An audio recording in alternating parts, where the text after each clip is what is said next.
Ay niyang kulit, tsak ikay mapapaibig ang bibi mo at ang bibi ko. I love you! Love you pare.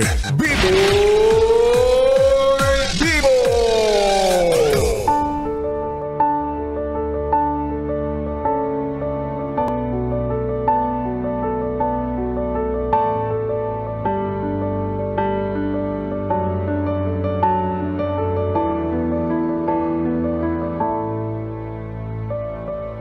Yes, friend, ako'y nagbabalik, DJ B-Boy Bibo, para sa ating tuloy-tuloy na BB Time tungkol sa usaping pagtanda. Ay, pero may kasabihan tayo, di ba? Kalabaw lang daw ang tumatanda. Ano bang ibig sabihin nun? Ano bang meaning ng kalabaw lang ang Bakit kalabaw? Bakit hindi lang yung kapitbahay mong chismosa? Diba? Bakit kalabaw? Kasi ako naririnig ko lang din yan sa mga matatanda mismo. Tapos sabi nila, kalabaw lang ang tumatanda. Talaga ba? Coming from a matanda din. Diba? Kayo mga in denial pa kayo Pag masakit na po ang likod, kapag kumikirot-kirot na ang kasukasuhan, marami ng uban, marami ng nakakalimutan, sign na yan ng katandaan. Tanggapin na po natin At lilinawin ko lang, hindi po ako nagyayabang, pero sa murang edad nararanasan ko na rin yung mga yan. Grabe ang pagka-advance. Ay nako, diba? Minsan nga nagagalit yung mama ko kasi nakakalimutan kong magbayad ng mga bill. Sabi ko, Ma, I'm sorry. Alam mo na, tumatanda na yung anak mo, tumatanda na ako, pero ang totoo, ang tagal kasi ng sweldo. Feeling ko hindi ako yung nakalimot sa part na yun. Feeling ko nakalimot yung boss na magpasweldo. Charot. O hindi advance yung sweldo namin dito lagi. Kaya advance ting nauubos.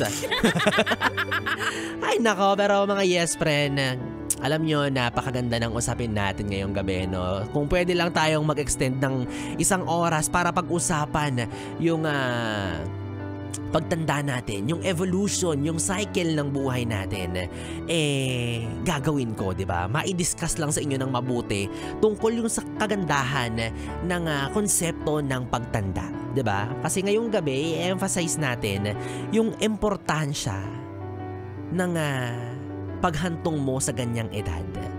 Kasi karamihan parang takot tumanda no? Gusto nila maging forever young. Hello?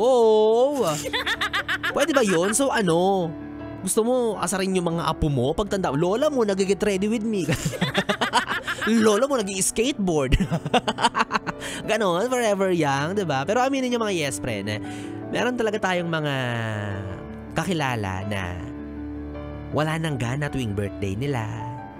Yung parang hindi na sila masaya na nagba-birthday sila. Kasi para sa kanila, ramdam daw nila yung pagtanda. For me, it's a no. It's a big, big no. Tuwing birthday mo, you should be grateful sa panibagong taon kasi katumbas niyan yung panibagong pagkakataon. Marami dyan mas bata sa'yo na maagang nawala sa mundo na panigurado hinahangad nila yung umabot sa kasalukuyang edad mo. Kasi isang beses lang naman tayong mabubuhay dito. Namnamin na natin to. Angkinin na natin yung buhay na to. 'Di ba? Nagiging pamantayan kasi ng buhay natin na matanda na ako, nasa ganitong edad na ako, senior citizen na ako, wala na akong pwedeng gawin sa buhay. No. Marami ka pang pwedeng gawin sa buhay mo kung pipiliin mo lang na maging mas magkaroon ng purpose kung paano mo gagamitin yung natitirang mo pang oras sa mundo, 'di ba? Maaaring tumatanda tayo physically, mentally, pero sa puso natin dapat lagi tayong bata. At magiging bata lang tayo sa puso natin kung pipiliin natin laging masaya.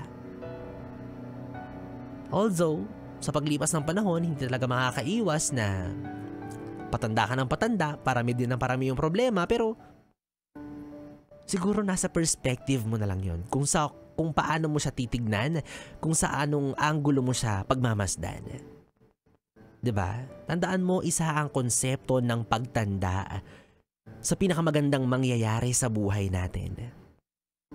Yung unti-unting pag-establish ng kanya-kanya nating kwento, kung paano natin gagamitin yung buhay na ito, kung paano natin i-share yung mga natutunan natin sa mga nakababata sa atin. Yung tipong alam mong darating ka sa punto na gagamitin mo rin yung mga katagang papunta ka pa lang, pabalik na ako. Na para bang sinasabi sa atin na yung mga karanasan natin, yung mga karunungan natin ay hindi natin napulot sa isang iglap lang.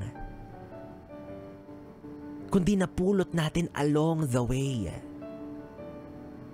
Sa isang mahabang paglalakbay. Sa misteryosong buhay.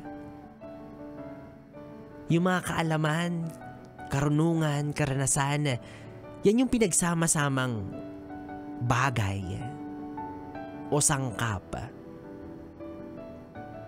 na mas nagpatibay sa atin sa loob ng maraming taon na ginugugol natin dito sa mundo. Kumbaga para kang puno na nagsimula sa isang buto na diligan ng karanasan hanggang sa yumabong at nagbunga ng maraming kaalaman. Ganun. Cycle of life. Mga experience na humuhubog sa atin. Kaya huwag tayong matakot sa mga hamon na posible nating harapin sa mga susunod na taon, sa mga pagkakataon kung saan ay mas tumatanda na tayo, nadadagdagan ng edad, humihina ang katawan kasi nandun yung lesson eh. Bottom line, ikaw kung alam mong matanda ka na or patanda ka na ng patanda, maging masaya ka, di ba?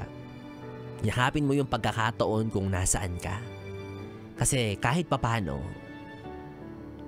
gawin nating basihan yung edad mo, yung pisikal na itsura mo, yan yung palatandaan na umuusad ka sa buhay mo. Na may nararating ka, na may napatunguhan ka, na may pinanggalingan ka, at may mapupuntahan ka pa. Diba sabi nga nila, kung pagmamasdan mo ang isang lapida ng isang taong namayapa na, makikita mo dun yung birthday niya. Dash. Araw kung kailan siya namatay. Pero yung birthday na yun at araw ng kamatayan ay hindi yun mahalaga. Alam nyo kung ano yung mahalaga? Yung dash. Kung paano mo ginamit yung buhay mo sa pagitan ng araw na sinilang ka hanggang sa mawala ka sa mundo. Yun yung mahalaga. Kung tutuusin at kung titignan, napakaliit ng dash na yun di ba? Isang maliit na linya pero nandun yung pinakamahalaga. Sa kung paano mo ginamit yung buhay mo nung nabubuhay ka pa. Buhay ka pa naman, di ba? Obviously, kasi naririnig mo pa ako. At sana humaba pa yung buhay mo, di ba? So, gusto ko lang sabihin sa'yo na unti-unti, huwag ka nang in denial, di ba? Tanggapin mo na. Although, sige, sabihin na natin na, hindi pwedeng tatanda ako sa itsura, magpapaganda pa rin ako. Tama nga naman, di ba? Pero, admit it, you're going there. And it's okay. Nasa maganda kang cycle, nasa maganda kang proseso, and that's okay. Tanggapin mo na lahat tayo dyan papunta. Although maaaring sa mga oras na ito ang narinig mong boses ay batang-bata pa kumpara sa boses mo na boses lolo na. Pero dyan din po ako papunta. Lahat tayo dyan papunta. Kahit si Kuya Joshua na 38 na dyan din papunta. Charot lang. Diba? Yung tipong alam mo sa sarili mo at tanggap mo na tuhod mo na lang yung tumitigas, ganyan. Balahibo mo na lang yung tumatayo sa'yo. At mukha mo na lang yung nagagalit, gano'n. Pero, wag kang mag-alala kasi sasamahan kita hanggang sa pagtanda mo. Oo. Ako pa mismo magbababad ng pustiso mo.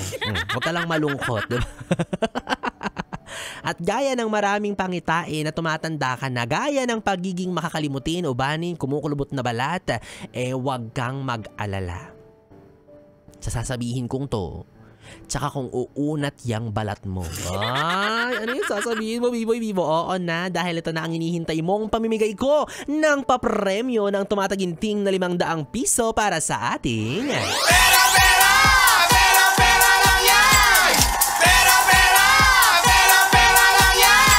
Oo na, alam ko naman, naririnig ko yung iba sa inyo, nagrereklamo, baka nakalimutan na ni Biboy Bibo mamigay ng papremyo.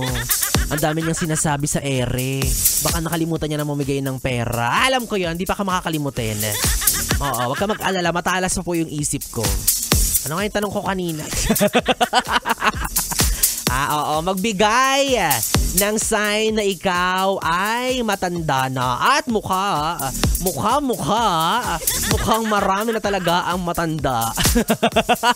Dahil napakarami po na nag-send ng kanilang entry sa Facebook Messenger ni DJ Biboy Bibo. Eto na nga, oo.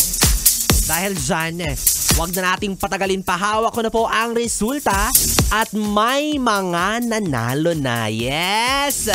Just in case mahina na rin ang pandinig mo, tama ang narinig mo, mga. Dahil ang nanalo ngayong gabi ay 2. Ay, grabe naman sa pagka-generous si Biboy Bibo. Well, ganun talaga kapag nagbibigay galang ka sa mga nakakatanda sa'yo, di ba? Dahil dyan, yes, friend, nakasan mo na muli ang volume ng radyo mo dahil baka pangalan mo na ang sasabihin ko. Kaya naman, congratulations sa pagmumukha po ninyo. Eto na ang kanilang pangalan. Gon Rodarbal at Jeffrey Dairo. Congratulations po sa mga pagmumukha ninyo. Oo. Kayo po ang mga maswerteng nanalo sa programa ni Biboy Bibo. At ang sabi nila sa aking katanungan, sabi ni Jeffrey, DJ Biboy, pa-shoutout po, always listening. Whole night till morning sa Yes FM. Sign po na tumatanda na kapag nakakalimutan na at lagi nang hinahanap kahit kakalapag pa lang ay yung cellphone. Yan, diba? Ulyanin na. Ako, okay lang kung makalimutan mo yung cellphone mo. Huwag mo lang kakalimutan yung asawa mo, ha? At huwag mo kakalimutang huminga. Mahirap na, di ba? At si Gon Rodarbal, ang sabi niya naman dito ay, sagot, nagiging makakalimutin, madalas nang sumasakit yung tuhod. Tama po ba? Sabi niya, ewan ko. Hindi pa na-experience yan, no? Hindi pa ako gumagamit ng salon, pas ng katin ko. Wala ako pa makikita ganyan sa kwarto ko. Walang ganon. Well, anyways, Jeffrey at Ron, kung narinig nyo to sa mga oras na ito, ang kailangan nyo naman gawin ay mag-send ng inyong valid ID at syempre GCash number para tuluyan nyo na makuha ang inyong tag 500 piso para sa ating... Pera lang yan! Pera lang yan!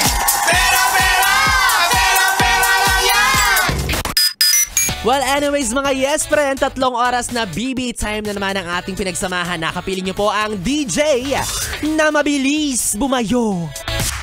Ay, ang dila sa mikropono. Ako po si DJ Biboy Bibo. Magkasama't magarinigan po tayong muli bukas sa parehong oras.